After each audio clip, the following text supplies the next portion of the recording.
আসতো, তখন বিশ্বনবী মা ফাতেমার হাতে চুমু খেয়ে তার আসনে মা ফাতেমাকে বসাতেন।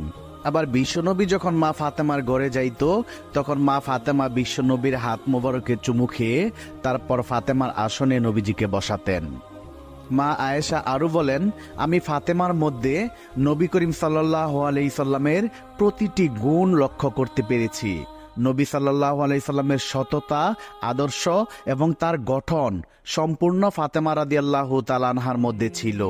এই জন্য নবী করিম সাল্লাল্লাহু আলাইহি সাল্লাম তার কলিজার টুকরা মেয়ে ফাতেমাকে সবচেয়ে বেশি আদর করতেন এবং তার জন্য আল্লাহর দরবারে সবসময় দোয়া করতেন।